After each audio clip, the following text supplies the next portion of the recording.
Hello guys, আসসালামু আলাইকুম। আপনারা সবাই কেমন আছেন? আশা করি ভালো আছেন। আমি এখন যাব ঢাকা পূর্বাঞ্চলের ঐতিহ্যবাহী আন্তর্জাতিক বাণিজ্য মেলায়। বাণিজ্য মেলায় আপনারা কিভাবে যাবেন এবং বাণিজ্য মেলায় কী কী স্টল রয়েছে এবং কত পার্সেন্ট ডিসকাউন্ট রয়েছে সেই সব আপনাদের দেখানোর চেষ্টা করব ইনশাল্লাহ। আপনাদের কাছে একটাই রিকোয়েস্ট, আপনারা ভিডিওটি স্কিপ না করে শুরু থেকে শেষ পর্যন্ত ধৈর্য ধরে দেখার চেষ্টা করবেন ইনশাল্লাহ। আপনাদের সকল প্রশ্নের উত্তর এই ভিডিওতে পেয়ে যাবেন ইনশাল্লাহ। তাহলে দর্শক বন্ধুরা, চলুন দেরি না করে মূল ভিডিওটি শুরু করা যাক। আমি এখন আছি বুলতা গাউসিয়া বিআরটিসি কাউন্টারে।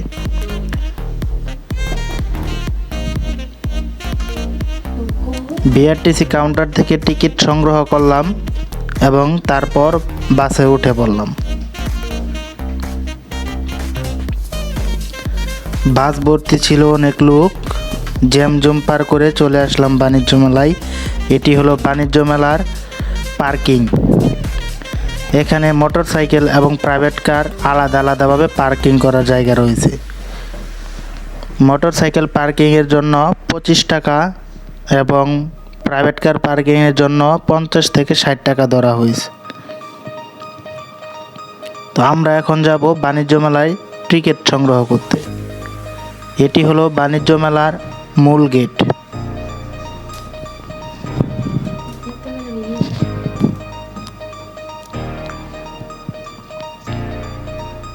এটি 29তম বাণিজ্য মেলা।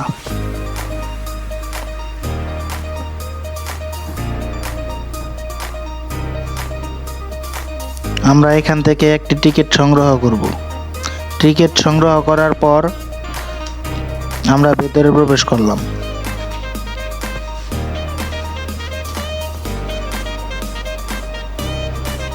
এখানে বিভিন্ন ধরনের শ্যুট চলছে এবং মোটামুটি এখানে লোকজন সংখ্যা বর্তমান কম, কারণ আমরা সকাল সকালে এখানে এসে পড়েছি। দুপুরের পর থেকে এখানে ভরপুর লোকজন হয়ে থাকে, সেজন্য আমরা তাড়াতাড়ি এসে পড়েছি। আমরা এখন বাণিজ্য মেলার মূল সেন্টারের ভেতরে প্রবেশ করলাম এবং আমরা নাক বরাবর দেখতে পাচ্ছি তারুণ্যের বাংলাদেশ নামে একটি ব্যানার।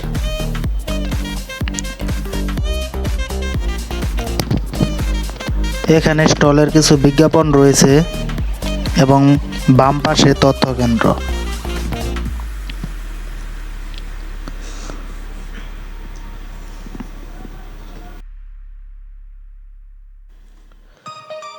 আমরা জানতে পারলাম বাণিজ্য মেলায় মোট স্টল রয়েছে 362টি, যার মধ্যে 351টি রয়েছে বাংলাদেশি স্টল এবং 11টি রয়েছে বিদেশি স্টল। যার মধ্যে স্টলের বিদেশিদের মধ্যে স্টল রয়েছে মালয়েশিয়া, ইন্দোনেশিয়া, ভারত, পাকিস্তান, আরও কিছু রয়েছে। তো আমরা এখন জেরিন ফ্যাশনের সামনে রয়েছি।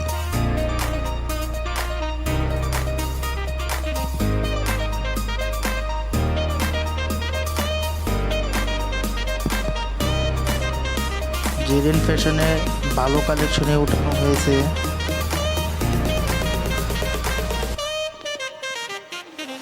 লোকজন অনেক কম, কারণ আমি খুব সকাল সকালে এসেছি। আর এই বাণিজ্য মেলাটি সকাল 9টা থেকে রাত 9টা বা 10টা পর্যন্ত ওপেন থাকে। এটা রয়েছে ইন্ডিয়ান ফুটওয়ার। এটা ইন্ডিয়ার একটি স্টল। এই বাণিজ্য মেলায় বিভিন্ন দেশ থেকে লোকজন এসে থাকে।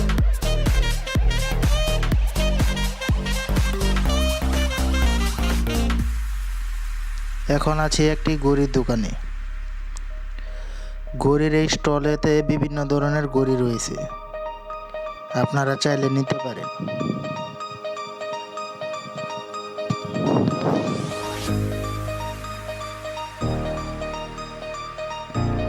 এটা হলো থাইল্যান্ডের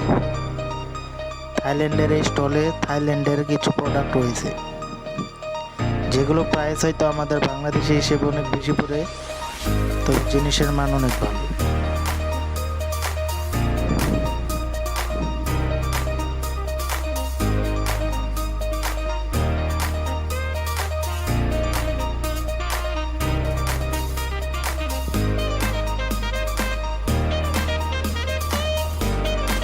এগুলো হলো বিভিন্ন ধরনের প্লেট স্টল। এখানে বিভিন্ন ধরনের প্লেট বাটি ইত্যাদি বিক্রি করে থাকে, যেগুলোর 20% করে ডিসকাউন্ট চলতেছে।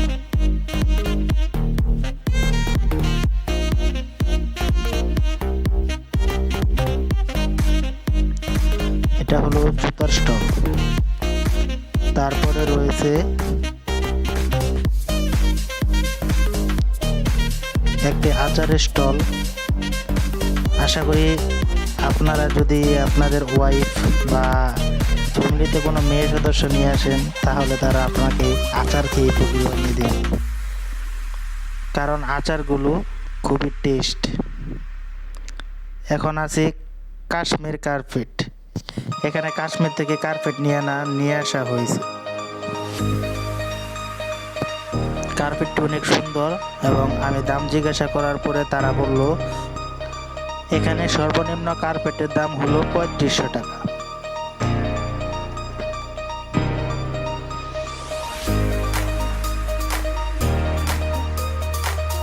কার্পেটটি মোটামুটি অনেক ভালো ছিল, আপনারা চাইলে নিতে পারেন। আপনারা জানেনই যে কাশ্মীরের সকল প্রোডাক্টগুলো ভালো থাকে। আবার চলে আসলাম গৌরনদী পঞ্চরসের আচারের দোকানে। আচারগুলো দেখতে যেমন সুন্দর, খেতেও তেমনই টেস্টি ও সুস্বাদু। একবার খেলে বারবার খেতে মন চায়, কেউ মিস করবেন না। তারপর চলে আসলাম কসমেটিকের দোকান। এখানে বিভিন্ন ধরনের আংটি, চুড়ি, গহনা ইত্যাদি পেয়ে থাকবেন। আশা করি সবগুলো দেখবেন ইনশাল্লাহ। আমার পুরো ভিডিওটি দেখবেন। সবাই like, comment, share, subscribe, follow দিয়ে যাবেন, তাহলে অনেক খুশি হব। আপনাদের একটু সাপোর্টে হয়তো আরও অনেক দূরে এগিয়ে যেতে পারি। সবাই দোয়া করবেন এবং পাশে থাকবেন।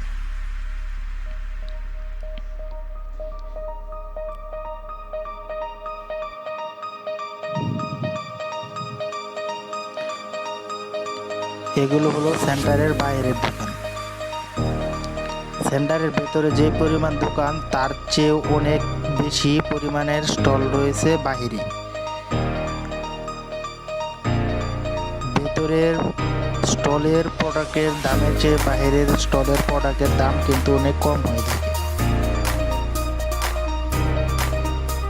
আপনারা একটু যাচাই করলেই বুঝতে পারবেন ইনশাল্লাহ।